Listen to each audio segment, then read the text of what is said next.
Hi everyone, welcome to my channel. ఈరోజు మన కిచెన్లో వచ్చేసి సగ్గుబియ్యం సేమియా పాయసం చూపించబోతున్నాను. ఎంతో టేస్టీగా ఉండే ఈ సగ్గుబియ్యం సేమియా పాయసం ఎలా చేసి చాలా మందికి సేమియా పాయసం చేసేటప్పుడు త్వరగా చిక్కబడుతుంది. అలా జరగకుండా ఉండాలంటే ఈ విధంగా ట్రై చేయండి. ఇక్కడ నేను సగ్గుబియ్యం ఒక గంట సేపు నానబెట్టి తీసుకున్నాను. మీరు కావాలంటే అప్పటికప్పుడు ఎలాగైనా చేసుకోవచ్చు. ఇప్పుడు స్టవ్ ఆన్ చేసి ఒక ప్యాన్ పెట్టుకొని ఇందులోకి ఒక 3 టేబుల్ స్పూన్ల నెయ్యిని వేసుకొని డ్రై ఫ్రూట్స్ వేసుకొని బాగా మీడియం ఫ్లేమ్లో పెట్టి వేయించుకోండి. ఇక్కడ నేను బాదం కాజు వేస్తున్నాను. మీకు కావాలంటే మీకు నచ్చిన డ్రై ఫ్రూట్స్ వేయించుకొని సేమియాలో వేసుకోవచ్చు. బాదం అనేవి వేగావు కదా, ఇది ఒక ప్లేట్లోకి తీసుకొని మరొక కప్పుతో సేమియాని వేసుకొని బాగా వేయించుకోండి. సేమియాని వేయించడానికి నెయ్యి ఏమి ఎక్కువ అవసరం లేదండి. ఇది చాలా త్వరగా వేగిపోతుంది. అటు ఇటు కలుపుతూ వేయించుకోవాలి. మరొక పక్కన ప్యాన్ పెట్టుకొని ఇందులోకి నేను ఏ కప్పుతో అయితే సేమియాని తీసుకున్నానో అదే కప్పుతో ఒక 4 కప్స్ మిల్క్ అనేది యాడ్ చేస్తున్నాను. మరొక 2 కప్పుల వాటర్ని కూడా యాడ్ చేశాను.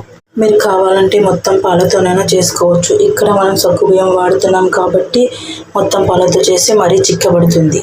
ఇలా ఒక పొంగు వచ్చాక ఒక 2 నిమిషాలు మరిగించి తర్వాత ఇందాక మనం నానబెట్టుకున్న సగ్గుబియ్యాన్ని ఇందులో యాడ్ చేసుకోండి.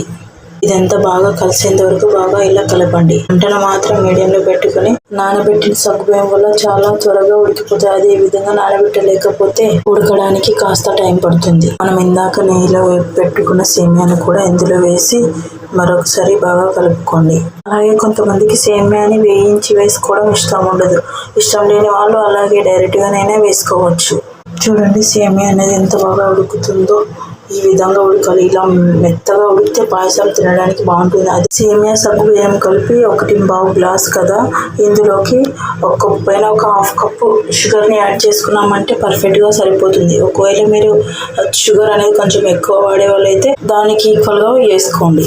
షుగర్ని వేసి ఒక 5 మినిట్స్ ఇలా మరిగించిన తర్వాత బాగా చిక్కబడుతుంది. ఇందులోకి మనం వేయించి పెట్టుకున్న డ్రై ఫ్రూట్స్ని వేసుకొని బాగా కలుపుకోండి. మనకు నచ్చే ఎంతో టేస్టీగా ఉంది సగ్గుబియ్యం సేమియా పాయసం ready. Thank you for watching.